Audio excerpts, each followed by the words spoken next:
जय हिंद साथियों। आज जनवरी की 5 तारीख है और 5 जनवरी के कुछ महत्वपूर्ण करंट अफेयर्स के प्रश्नों के साथ मैं रविंद्र सिन्हा गुरुकुल गुमला के इस YouTube चैनल पर आप सभी विद्यार्थियों का हार्दिक स्वागत करता हूं, हार्दिक अभिनंदन करता हूं। साथियों, स्टार्ट करते हैं आज का पहला प्रश्न। आज का पहला प्रश्न है, विश्व ब्रेल दिवस कब मनाया जाता है? जी हाँ, विश्व ब्रेल दिवस कब मनाया जाता है? साथियों, इस प्रश्न का सही उत्तर है 4 जनवरी।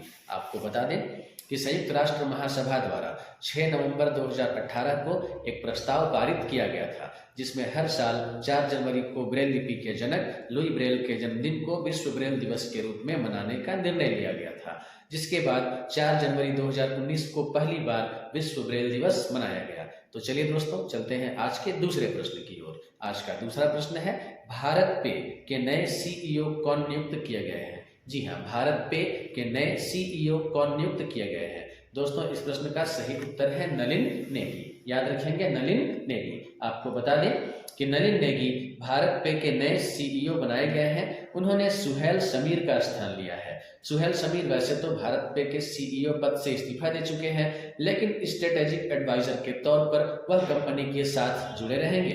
तो चलिए साथियों, चलते हैं आज के तीसरे इंपॉर्टेंट प्रश्न की ओर। साथियों, आज का तीसरा प्रश्न है, अहमदाबाद दिल्ली संपर्क क्रांति एक्सप्रेस का नाम बदलकर क्या रखा जाएगा? जी हाँ, अहमदाबाद दिल्ली संपर्क क्रांति एक्सप्रेस का नाम बदलकर क्या रखा जाएगा? साथियों, इस प्रश्न का सही उत्तर है अक्षरधाम एक्सप्रेस। याद रखेंगे, अक्षरधाम एक्सप्रेस।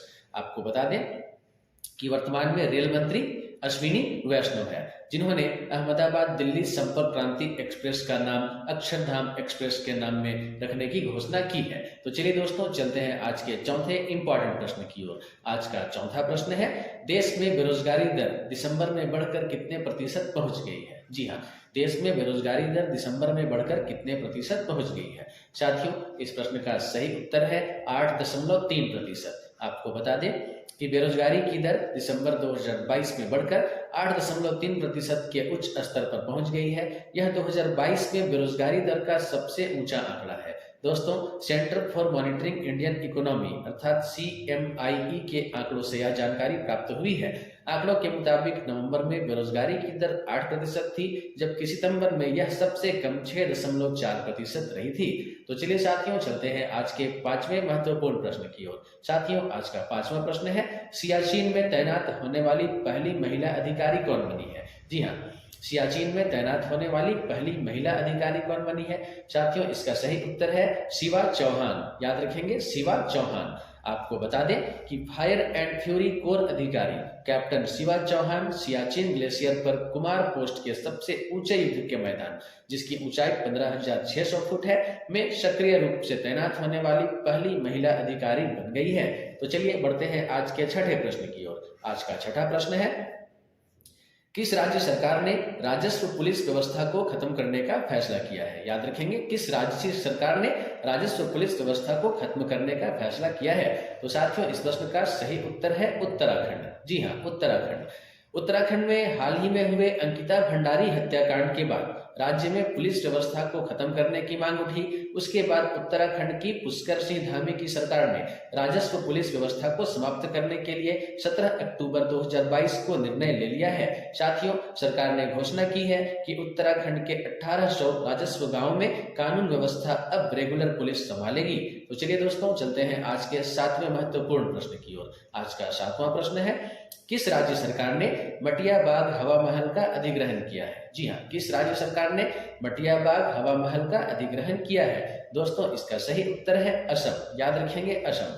चलिए बढ़ते हैं आज के आठवें प्रश्न की ओर। साथियों, आज का आठवां प्रश्न है, राष्ट्रपति द्रौपदी मुर्मू ने कहाँ संविधान उद्यान का उद्घाटन किया है? जी हाँ, राष्ट्रपति द्रौपदी मुर्मू ने कहाँ संविधान उद्यान का उद्घाटन किया है? साथियों, इसका सही उत्तर है जयपुर। याद रखेंगे, जयपुर। आपको बता दें कि इस संविधान उद्यान के निर्माण का मुख्य उद्देश्य संविधान के आदर्शों के प्रति जागरूकता बनाए रखना है। यह बहुत ही महत्वपूर्ण उद्देश्य है, जो हमारे देश के लोकतंत्र को मजबूत बनाए रखने की दिशा में एक बड़ा प्रयास है। तो चलिए चलते हैं आज के 9वें प्रश्न की ओर। साथियों, आज का 9वां प्रश्न है, हाल ही में साड़ी महोत्सव विरासत कहाँ शुरू हुआ है? जी हाँ, हाल ही में साड़ी महोत्सव विरासत कहाँ शुरू हुआ है?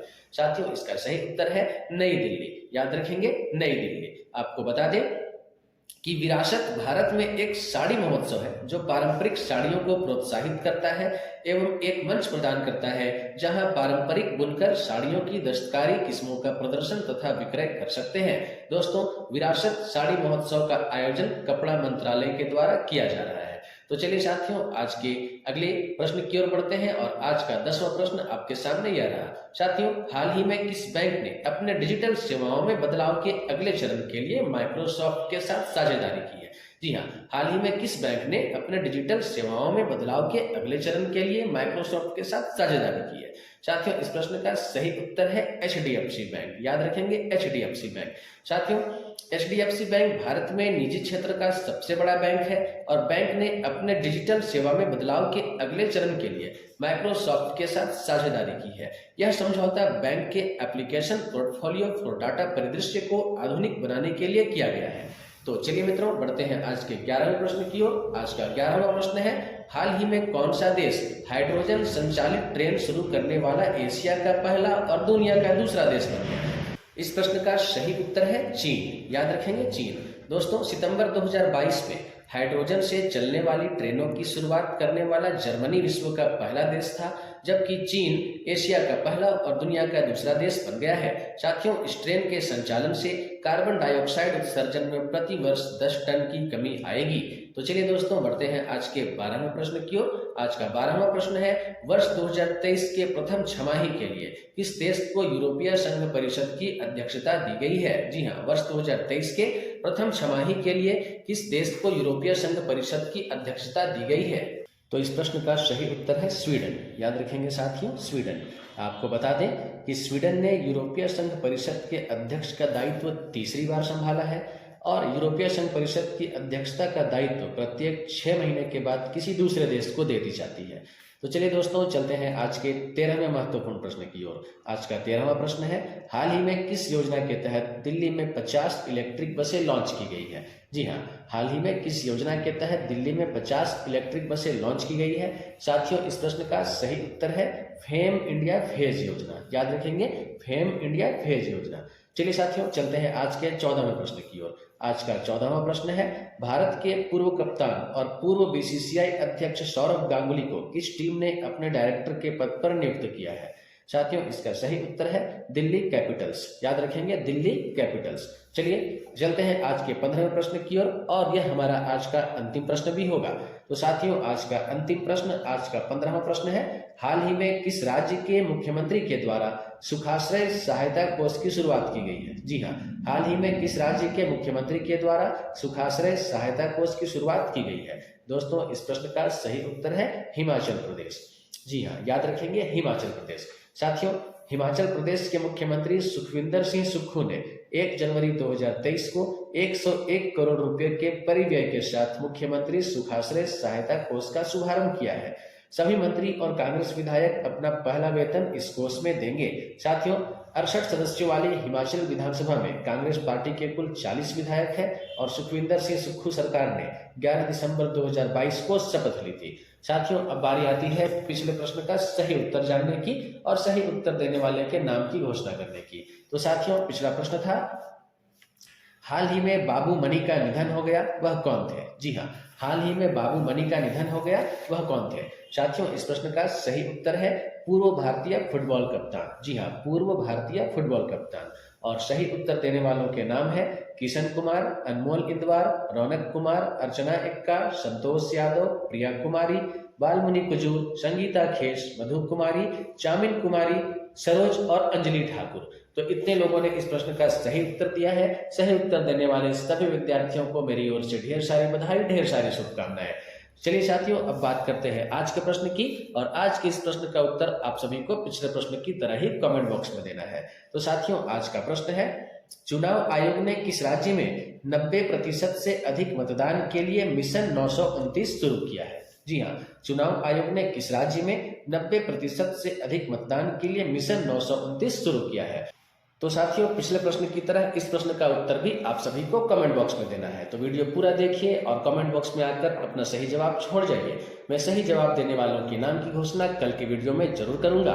तो चलिए साथियों, आज के लिए मेरी ओर से इतना ही। और आप सभी से मेरी गुजारिश होगी कि यदि आप लोगों ने अभी तक मेरे इस चैनल को सब्सक्राइब नहीं किया है तो कृपया करके चैनल को जल्द से जल्द सब्सक्राइब कर ले, बेल आइकन प्रेस कर ले, ताकि आगे आने वाले तमाम वीडियो की नोटिफिकेशन आपको प्राप्त हो सके।